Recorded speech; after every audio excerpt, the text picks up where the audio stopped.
Olá, primeiramente gostaríamos de agradecer a todos que estão assistindo e à editora ANAP, com a Unesp e os demais envolvidos pela realização do quarto Simpósio Brasileiro Online de Gestão Urbana.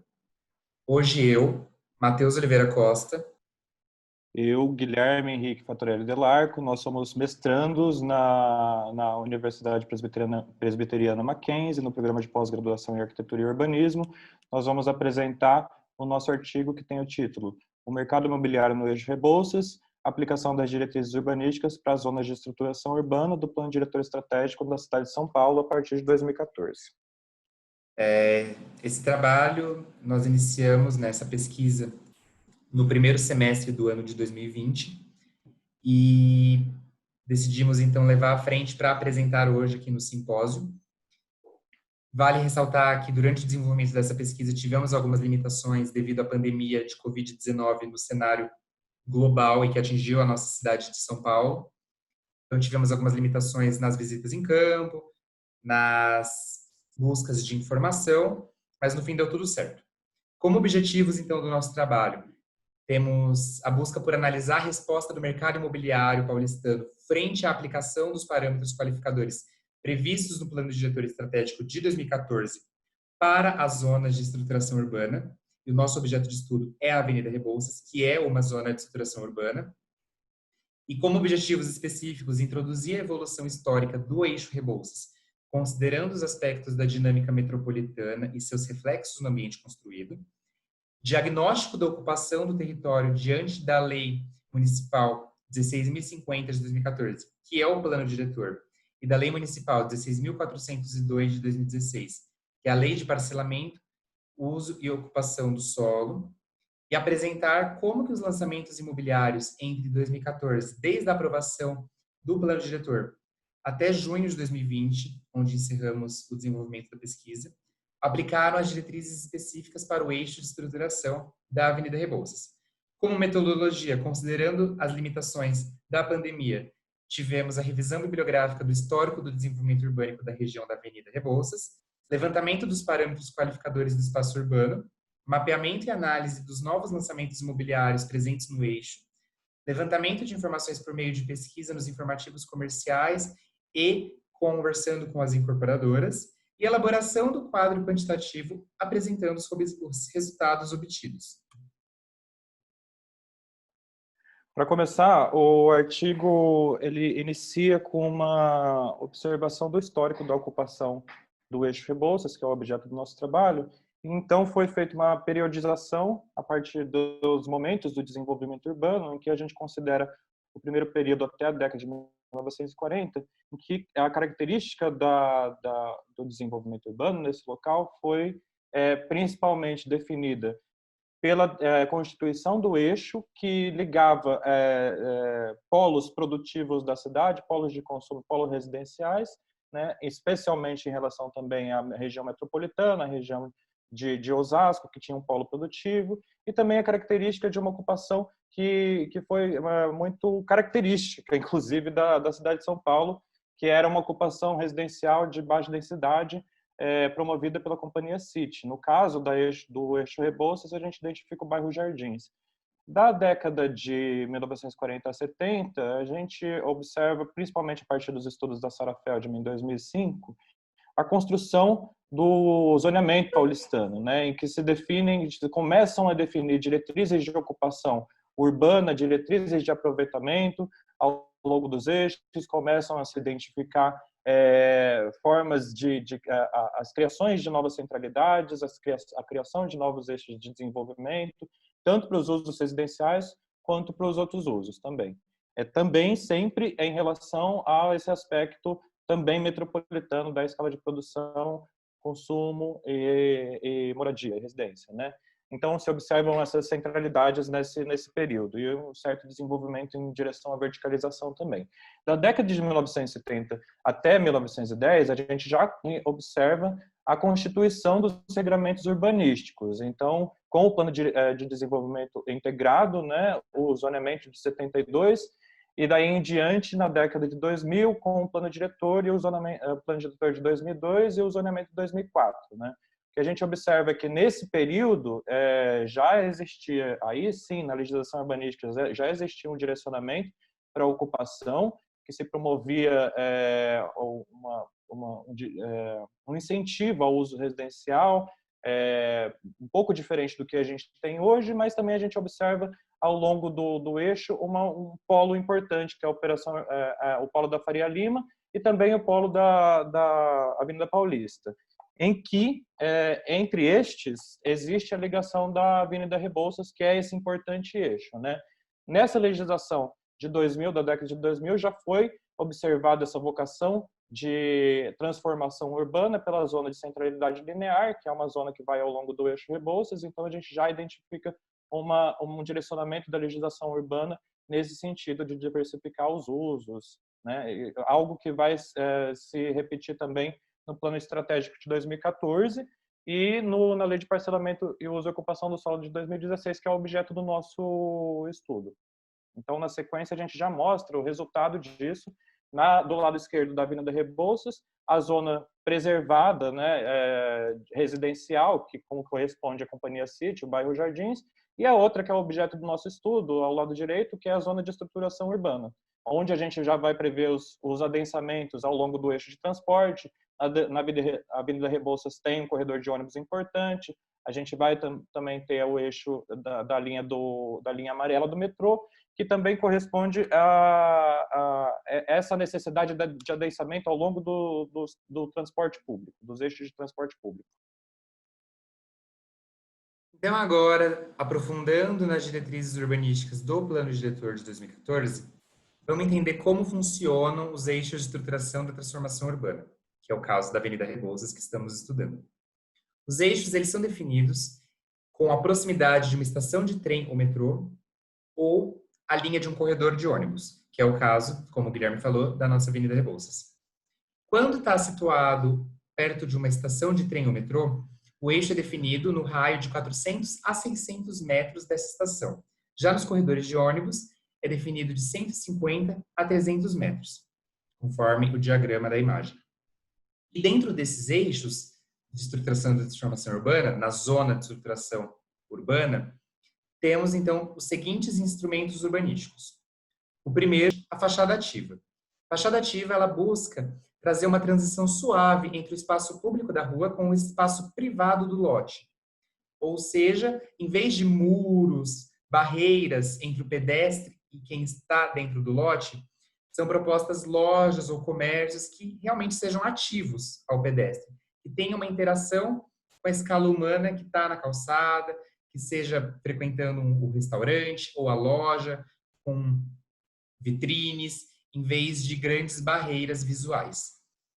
O tamanho de lote mínimo, cota máxima de terreno por unidade habitacional, proibição de muro contínuo, tamanho mínimo de testada, largura mínima de calçada, né, a largura mínima de calçada juntamente com a fachada ativa, estimulando um caminhar mais agradável, em vez de uma calçada estreita, você ter uma calçada mais larga. Incentivo ao uso misto, buscando uma diversidade de usos, aproximando o trabalho de moradia juntamente com o incentivo do uso de transporte público. O incentivo ao uso misto busca que no mesmo lote você tenha, seja em torres diferentes ou na mesma torre, usos corporativos, usos comerciais, usos residenciais, trazendo uma mescla de usos, promovendo bairros mais compactos e com uma diversidade maior de pessoas, de segmentos diferentes, de usos diferentes em diferentes horários do dia. E desincentivos às vagas de garagem. Como estamos próximos a transporte público de metrô, trem ou corredor de ônibus, as unidades são limitadas a uma vaga para cada. Ou seja, tirando aquele pensamento anterior de que o apartamento tem 3 vagas para aquela família ou para quem está morando lá, e que só um carro no máximo seria suficiente, visto que é possível utilizar transporte público para as funções do dia a dia, para ir para o trabalho, para ir para a escola, para ir para o lazer. Desincentivando, assim, as vagas de garagem, limitando a uma por unidade. Aqui, nessa figura, a gente tem, então, a visão seriada do percurso que nós realizamos no nosso estudo. Dá para ver aqui, conforme o Guilherme falou alguns slides, que o nosso percurso se realizou na região do bairro de Pinheiros, que é onde está localizada a zona de estruturação urbana, já que nos bairros Jardins continuou tendo a predominância de uso residencial horizontal.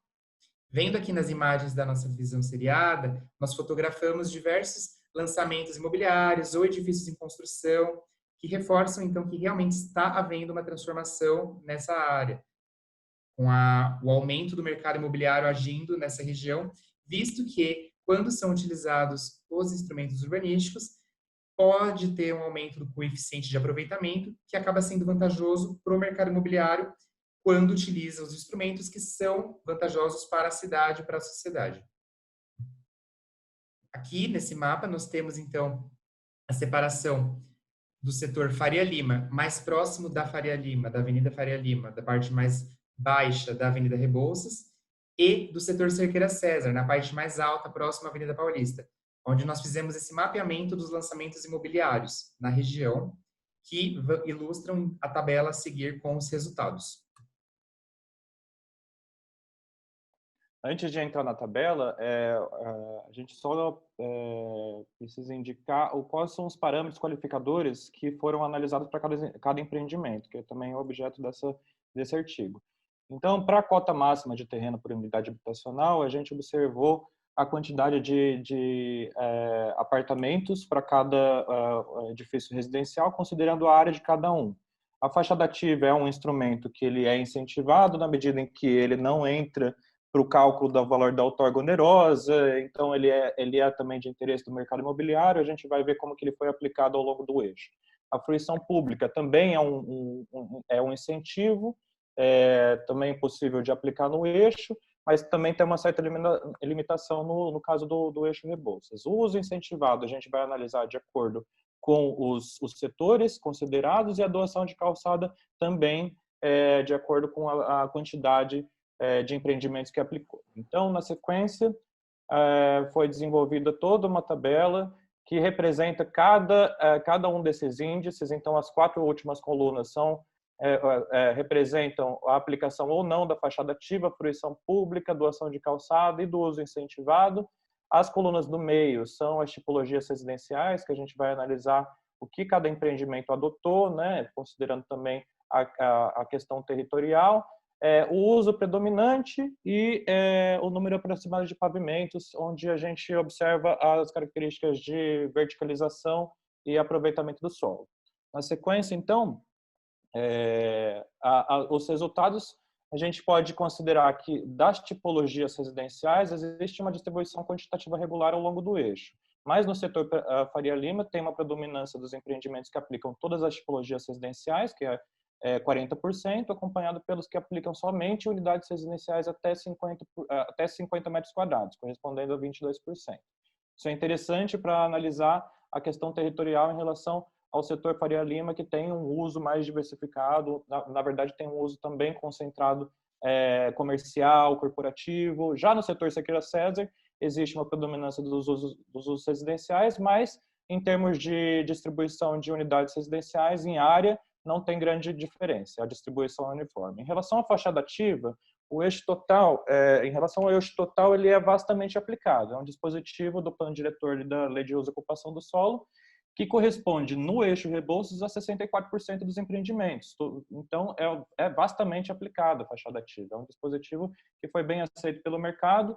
Ele também é incentivado, não entra para o cálculo do valor da outorga onerosa, e também deve ser aplicado quando do uso incentivado também, quando se escolhe o uso incentivado. Então, é notável a quantidade de atividades não residenciais diversificadas ao longo das vias estruturais no eixo, característica observada também no período antes do Plano Diretor de 2014. A fachada ativa veio compor uma vocação de usos mistos no eixo Rebouças. Isso o que pode se entender é que foram qualificados os espaços ao longo do eixo, também com a aplicação da fachada ativa como incentivo. No caso da fruição pública, no entanto, ele não foi tão aplicado, porque a característica fundiária do eixo Rebouças são de lotes menores. E é complicado aplicar a fruição pública na medida em que ela tem que ligar um logradouro a outro. Então, não são muitos casos de empreendimentos localizados nas esquinas, tão pouco aqueles que transpõem uma quadra inteira. Então, na sequência, o uso incentivado, então, é aquele que tem 20% não computável para fins de aproveitamento, né? E o que a gente verifica é que a aplicação do uso incentivado nem sempre é de interesse da construtora ou incorporadora, que muitas vezes visa somente o segmento residencial, é mais comum, então, no Cerqueira César. O setor Cerqueira César, portanto, é quase nula a aplicação dos incentivados. Já no setor Faria Lima, a maior aplicação do uso incentivado pode ser considerado como uma constatação de que, nesse território, por ser contígua à centralidade de uso de serviços terciário, compreendido na Avenida Faria Lima, é mais propenso a receber projetos de uso misto. É um incentivo também a gente verifica esse adensamento do uso comercial ou de serviços no setor Faria Lima. A doação do passeio público, ela também é vastamente utilizada ao longo do eixo do Rebouças, o que a gente verifica como um fator importante para a qualificação dos espaços públicos, para a qualificação dos espaços de circulação e para a composição também com os demais instrumentos de qualificação urbanística, né, com a fachada ativa. Então, você tem uma calçada mais larga, isso é mais interessante também. Existem algumas hipóteses que a doação de passeio público não é obrigatória, mas também não é um número muito considerado no levantamento que foi feito para o artigo. Então, na sequência... Bom, finalizando, conforme tudo que nós apresentamos, a gente percebe que sim, está havendo uma transformação urbana na região. Claro que os resultados vão ser melhor mensurados a longo prazo, mas nesse período de 2014 a 2020, conforme tudo que a gente apresentou, a gente já percebe grandes lançamentos imobiliários, um grande número de lançamentos imobiliários na região do eixo da Avenida Rebouças, apresentando os incentivos urbanísticos como principalmente a fachada ativa. Claro que determinados instrumentos qualificadores não atingiram ainda uma aplicação considerável por conta da dinâmica urbana na escala local, do próprio desenho urbano, como é o caso da fruição pública, que às vezes não favorece. Então, a gente pode considerar, sim, que a legislação urbanística é capaz de observar uma dinâmica urbana existente e induzir ou não a qualificação e transformação dos espaços privado e público, mas, ao mesmo tempo, a gente vê que o mercado imobiliário também trouxe aí umas contradições ao que estava sendo proposto pela legislação.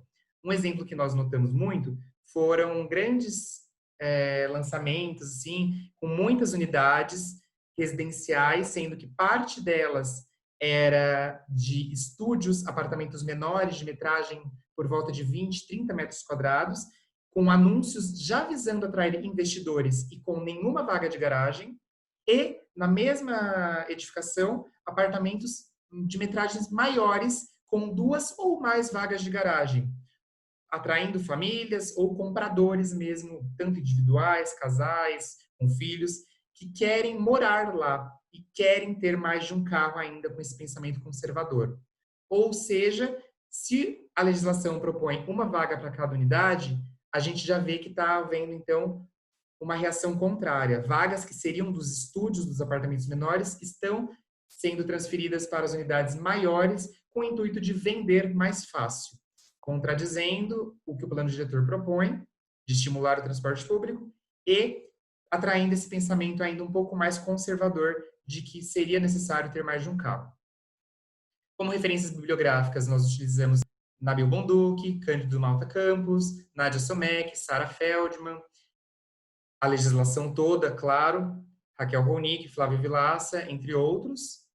E nós gostaríamos, então, de agradecer a todos que assistiram até aqui e agradecer mais uma vez à editora NAP, à Unesp e os demais envolvidos pela realização deste simpósio. Muito obrigado. Muito obrigado a todos.